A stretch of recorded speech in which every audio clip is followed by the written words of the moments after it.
Every kaiju in Pacific Rim is a bioengineered weapon of mass destruction, built from the ground up to break humanity. From city-leveling bruisers to acid-spitting nightmares that can fly, each one was designed to be worse than the last. Today I'm breaking down every single one of them and what makes them so dangerous, starting with the one that changed everything, Trespasser.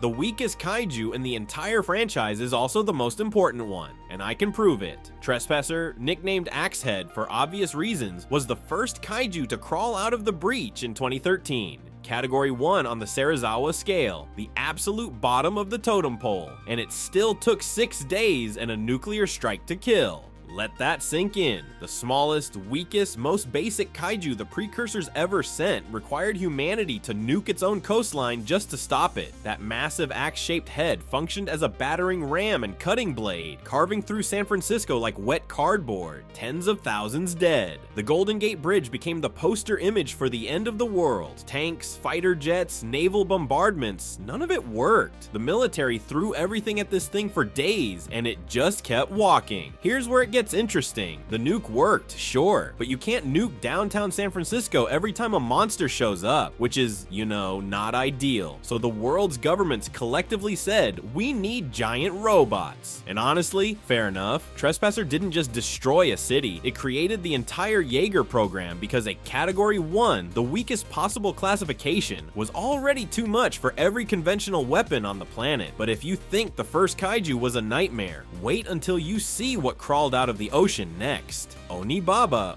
Onibaba is the kaiju that made the war personal. Not for governments, not for military strategists, but for a little girl standing alone in a Tokyo street with nowhere to run. Here's the thing about Onibaba, it's a Category 2, which sounds manageable on paper, but this thing was built like a nightmare crab the size of a city block, with a dome-shaped carapace so thick that artillery shells just bounced off it. The military threw everything they had at this creature, and it just kept walking, claws shearing through armored vehicles like tinfoil, tearing apartment buildings apart one floor at a time, and it attacked Tokyo, not some open coastline where you can see it coming from miles away. It pushed deep into narrow residential streets where families lived, where children walked to school. Onibaba exploited the tight urban geometry in ways nobody had planned for, using its low profile and segmented limbs to navigate spaces that should have been too cramped for something that massive. Coyote Tango, piloted by Stacker Pentecost, finally killed it, but the cost was enormous. The radiation exposure nearly killed Pentecost. Mako Mori's parents died in the attack, and a terrified child stood in a destroyed street staring up at a Jaeger that was barely distinguishable from the monster it had just killed. That battle led directly to redesigned Jaeger knee joints for tighter urban maneuvering and the development of civilian evacuation corridors, because Onibaba proved something terrible.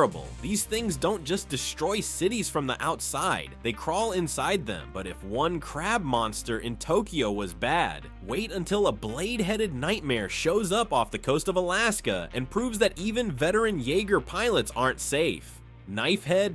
Knifehead is the kaiju that broke the spell. Before this thing showed up off the coast of Alaska, humanity was winning. Jaegers were rock stars, pilots were celebrities. The monsters came, the robots punched them, everybody went home. Simple. Then Knifehead crawled out of the breach and ended all of that in about 4 minutes. Here's what makes this thing terrifying. It's a Category 3, bigger and smarter than anything before it.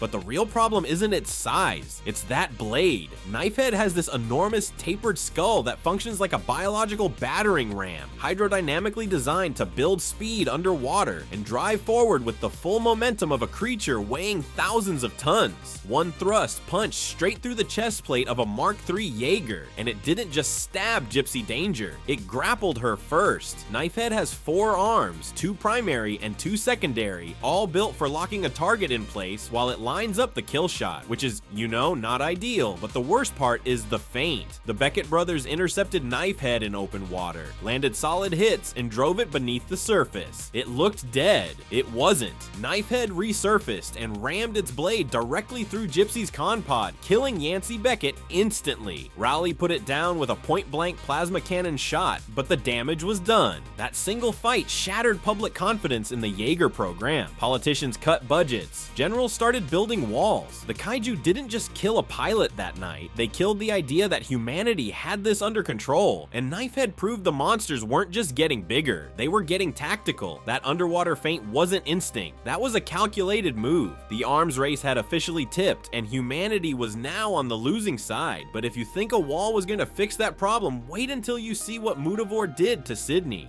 Mutavore. Humanity spent billions of dollars building a wall to keep kaiju out.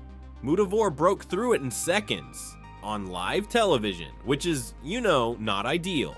Here's the thing about Mutavore. It's not the flashiest kaiju in the franchise. No acid spit, no EMP, no wings. It's a category 4 built like a biological battering ram, and that's all it needed to be. Its skull is reinforced with thick frontal horns and layered bone plating designed to absorb and redirect impact forces. The rest of its body is hypertrophied muscle, giving it the ability to smash through structures specifically engineered to stop creatures exactly like it. And the Sydney Wall was supposed to be the answer. Governments poured money into coastal fortifications as a cheaper alternative to maintaining Jaegers. Politicians stood behind podiums and told the world the walls would hold. News cameras rolled. Everyone was feeling very confident about their big concrete safety blanket. Then Mutavore hit it like it was drywall. Concrete and steel meant to be impregnable crumbled in real time while the entire world watched their billion-dollar defense strategy collapse into dust. The kaiju pushed into downtown Sydney before the Mark V Jaeger Striker Eureka intercepted it and put it down with brutal efficiency. But the damage was already done, not to Sydney, though that was bad enough. The real damage was to the entire global defense strategy. Mutavore single-handedly proved that static fortifications were catastrophically inadequate against an evolving enemy. You can't build a wall tall enough when the thing hitting it was literally designed to break walls. Every politician who championed the wall program suddenly had a very bad day. But if you think one kaiju embarrassing an entire species on camera is bad, wait until you meet the one that could shut down your giant robot with its back.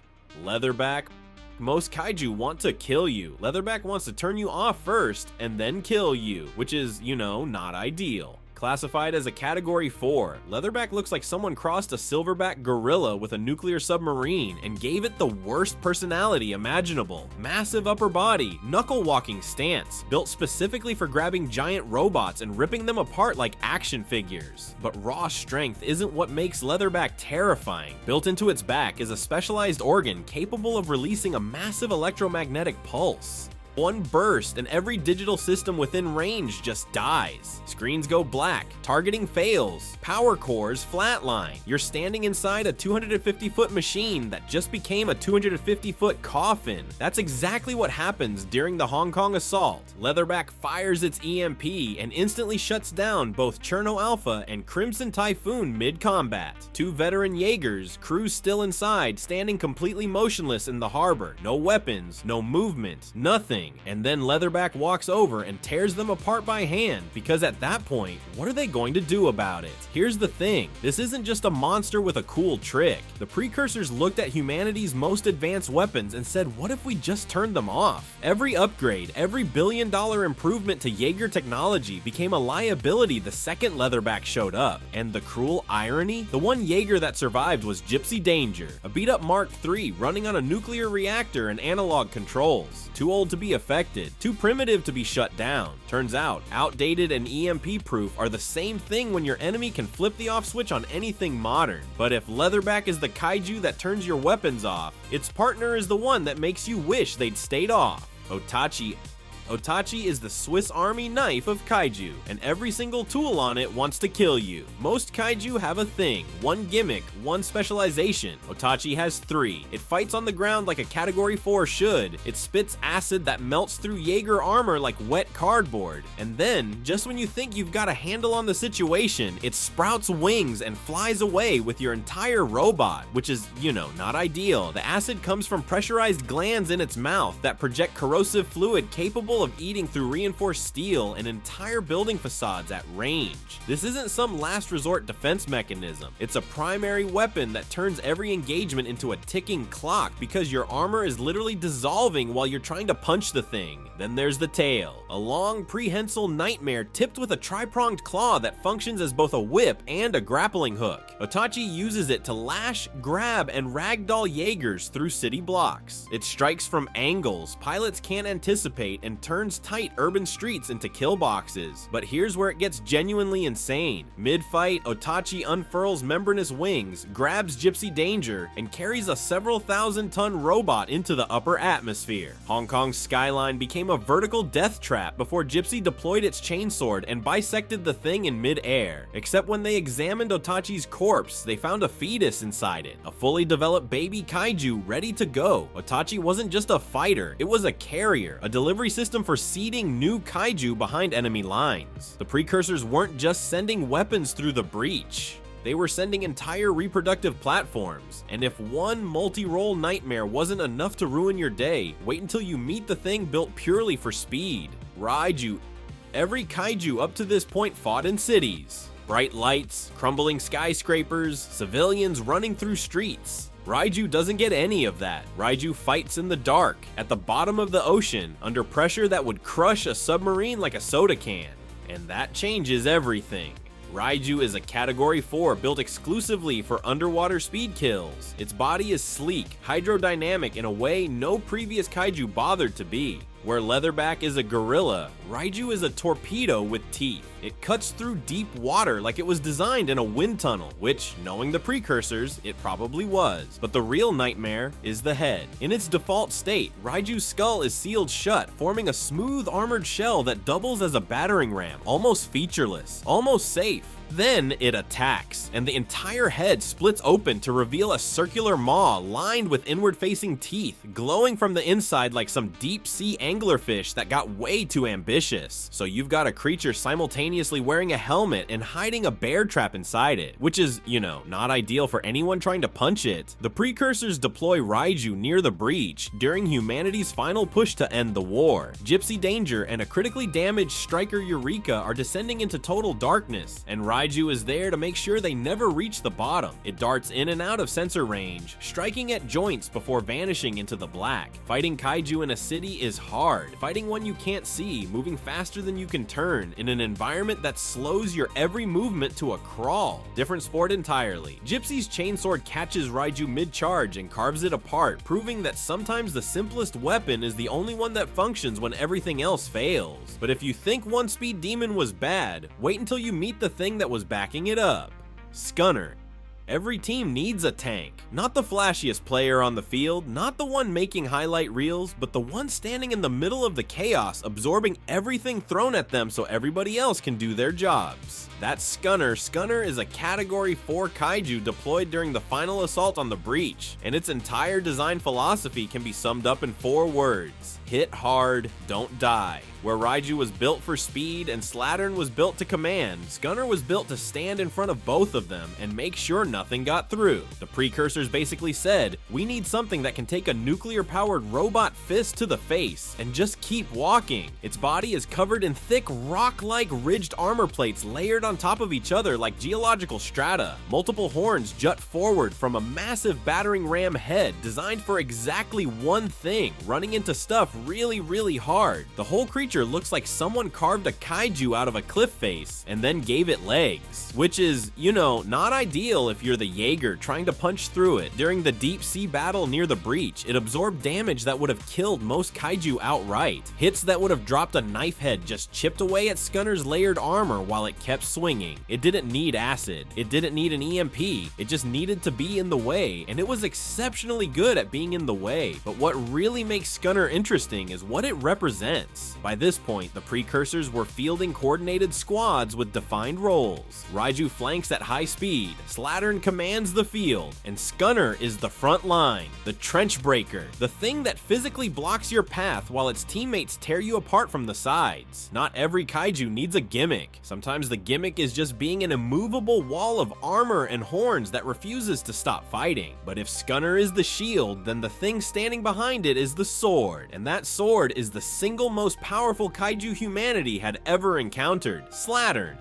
Every kaiju up to this point has been a problem. Slattern is a verdict. The first category 5 ever recorded on the Serizawa scale. Slattern doesn't just outclass previous kaiju, it makes them look like prototypes. This thing is vastly larger and heavier than anything that came before it. A walking extinction event stationed at the one place humanity absolutely needs to reach, the breach. Its design is built around one concept. You cannot approach this thing safely from any angle. Slattern has 3 massive prehensile tails, each tipped with bony mace-like spikes, each operating independently. One smashes a Jaeger's chest plate while another sweeps its legs, while the third winds up for the kill shot. It's not a weapon system, it's a blender with a grudge. But here's what really makes Slattern terrifying. You can hit it, a lot. It does not care. Its dorsal and cranial armor is so heavily reinforced that prolonged Jaeger assault barely scratches the surface. There's also evidence Slattern serves a command and control function, emitting vocalizations that coordinate the other kaiju defending the breach. Less big dumb animal, more field general who can also crush you with its face. And then comes the nuclear option. Literally. Striker Eureka detonates its thermonuclear payload at close range, a sacrifice play designed to clear the path. The blast is enormous, and Slattern survives it, not in fighting shape, but functional enough that Gypsy Danger drags its dying carcass into the breach itself, using it as biological camouflage to bypass the portal's kaiju-only security system. The thing that was supposed to stop humanity from reaching the breach becomes the key that opens the door, which is, you know, poetic if you ignore all the people who died making it happen. Slattern forced one brutal realization on the entire Pan-Pacific Defense Corps. You can't just bolt on thicker armor and a bigger gun and expect to punch your way through a Category 5. The only viable strategy was a sacrificial nuclear gambit. Conventional warfare didn't fail against Slattern. It was never an option in the first place. But if you think the Category 5 ceiling couldn't get any worse, the next generation of kaiju brought something even Slattern didn't have. Raijin is the precursors saying we've been watching you and meaning it. Every kaiju before this one was dangerous, sure, but Raijin is the first one that feels like a direct response to homework, because that's exactly what it is. The precursors spent a decade studying how Jaegers fight, identified the core strategy, and then built a monster that makes that strategy suicidal. Here's how it works. Raijin has this massive frontal facial armor, thick bony plates that close over its head like a biological blast shield. When a Jaeger hits that armor, the plates absorb the kinetic energy. They don't just block it, they store it. You can literally see the mask glowing brighter with every punch, every missile that connects. Then Raijin opens up and sends all of that energy right back, amplified, in a devastating counterattack. Think about what that means for a Jaeger pilot. Your entire training is to hit the thing as hard as you possibly can. Raijin turns that into a death sentence. The harder you swing, the harder it hits you back. It's biological judo on a scale that shouldn't be possible, and it punishes exactly the kind of brute force brawling that won humanity the first war. But here's where it gets really unsettling. Raijin wasn't deployed alone. It was part of a coordinated triple kaiju assault alongside Hakuja and Shrikethorn, all 3 heading straight for Mount Fuji. The precursors weren't sending bigger monsters anymore. They were sending specialized teams, and Raijin's job was to be the frontline tank that made the Jaeger's greatest strength completely useless. This forced pilots to abandon everything they knew. No more charging and swinging. Precision cutting weapons, oblique angles where the facial armor couldn't absorb cleanly, multi-Jaeger coordination. Everything humanity had gotten comfortable doing in a kaiju fight went out the window overnight. And that's the elegant horror of Raijin. It's not the biggest kaiju. It's not the fastest. It's just the one that proves the precursors are learning faster than we are, which is, you know, not ideal. But if you think a single kaiju that punishes you for punching it is bad, wait until you see what happens when 3 of them merge into one, the Mega Kaiju. Up until this point, every kaiju the precursor sent through was a single organism. One body, one set of abilities, one problem to solve. The Mega Kaiju throws that entire framework in the trash, because this thing isn't born. It's built. 3 fully grown Kaiju, Raijin, Hakuja, and Shrikethorn forcibly merged together using rogue Jaeger drone technology hijacked by the precursors. The result is effectively a Category 6, and the single most terrifying proof of concept in the entire franchise. Here's what makes it worse than just a bigger Kaiju. It combines their toolkits. Raijin's reactive armor that punishes you for hitting it, still there. Shrikethorn's ranged spike projectiles, inherited. Hakuja's subterranean stability, baked into the frame. Stack all of that onto a body so massive it makes Slattern look modest. This thing is a walking greatest hits album of everything that already almost killed humanity, fused into one creature and cranked to 11. And it has a mission. The Mega Kaiju marches directly toward Mount Fuji because the precursors figured out that dumping enough Kaiju blood into a volcanic system will trigger a global terraforming event. Rewrite Earth's atmosphere to be precursor friendly, which is, you know, not ideal for the 8 billion people currently breathing it. The next generation Jaegers throw everything at this thing. Gypsy Avenger, Bracer Phoenix, Guardian Bravo, Saber Athena. It systematically dismantles them. Multiple advanced mechs fighting together, handled like inconveniences. The only thing that finally kills it is Gypsy Avenger strapping on a rocket booster, launching into the upper atmosphere, and performing a full orbital re-entry drop directly onto the monster's body. That's what it takes. But the truly terrifying part isn't the Mega Kaiju itself, it's the math. 3 Kaiju made a Category 6, so what happens with 5, 10? The precursors just proved that Kaiju are modular components, Lego bricks made of teeth and armor plating that snap together into whatever nightmare the situation requires. The ceiling just disappeared, and if you thought fusing Kaiju together was the most creative thing the precursors could do, there's one more entry that suggests they had even stranger ideas. Breacher.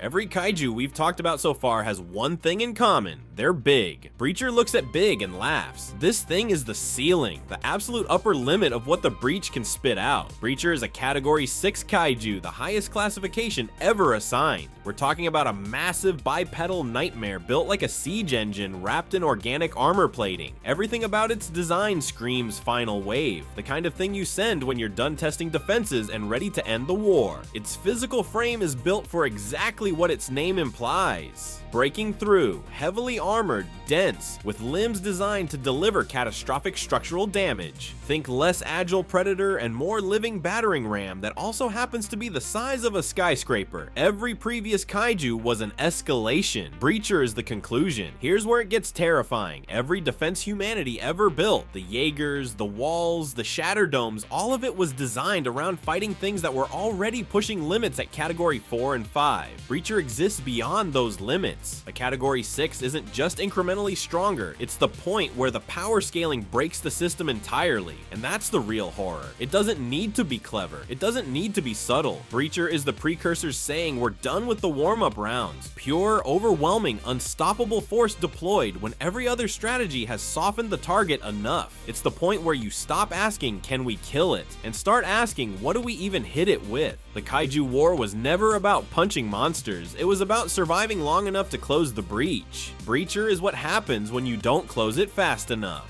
If you enjoyed this video and want to see more, click the video on the screen now.